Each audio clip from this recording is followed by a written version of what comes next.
Why do farmers in Vidarbha commit suicide? If you would like to believe what the press tells you, what particularly the media in Bombay keeps harping on, and what sometimes even our print media talks about, you would believe that the farmers in Vidarbha are lazy, they don't like to work, they spend more money than they earn, they go into expenditure which is useless, such as dowries for their daughters, expensive weddings, and even very fancy pairs of bullocks costing lakhs of rupees. I'm not going to quarrel with all that.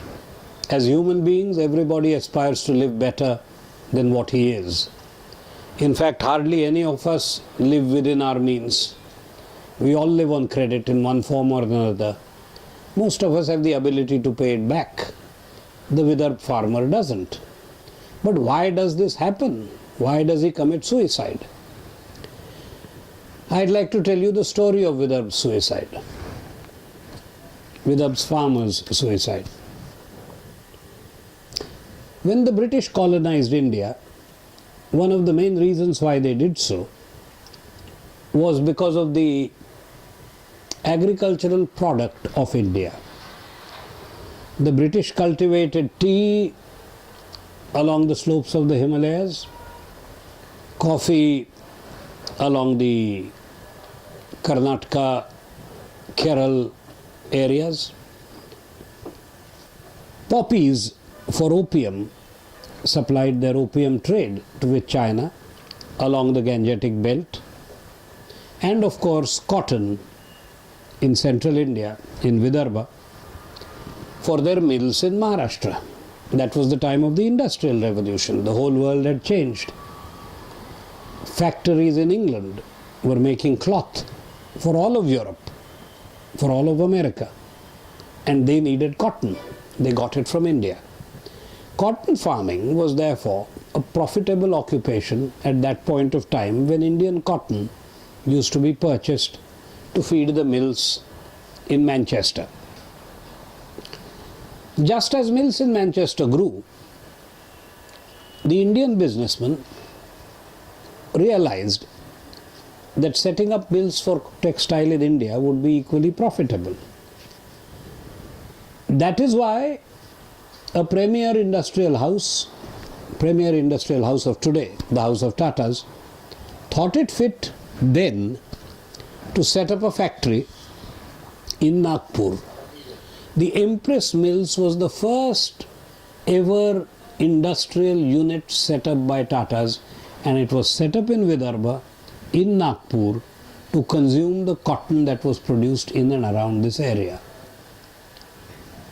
Other than Empress Mills, there was the Model Mills, also in Nagpur, and even in the smaller towns around Vidarbha, there were mills, like in Hinganghat, Bhandara, Achalpur, Akola, Pulgaon. All of these places had mills. The mills were of course a source of employment, a source of generation of wealth. But in order to make available yarn for the mills, there were units producing yarn. In order to make yarn, cotton had to be ginned and pressed. There were ginning and pressing factories in this area, over 119 ginning and pressing factories. Yarn making was an industry. The cotton mills, textile mills, were of course the big mills. They produced textile. This whole cotton to cloth process took place in Vidarbha. What happened to it? The farmer who was the immediate beneficiary of this process, how did he suffer? Well, the answer lies in politics. Around the time India got independence, when England packed its bags and left, by then, of course, the world had seen 2 world wars. The demand for Indian cotton in England had already gone down, but India had already become self-sufficient in use of its cotton in the making of textiles. There were plenty of textile mills in many places in the country, most of them in Bombay. What happened at that time? In 1947, Government of India decided to reorganize the states in the country. It appointed a commission, the first States Reorganization Commission, also called the Justice Fazil Ali Commission. This commission went throughout into all parts of the nation and tried to determine how to make new states. The people of Vidarbha did not want to be merged in the state of Bombay or the state of Maharashtra, which came much later. The people of Vidarbha were in fact at that point of time in the state of Madhya Pradesh. Prior to that, they were in the state of CP and Berar.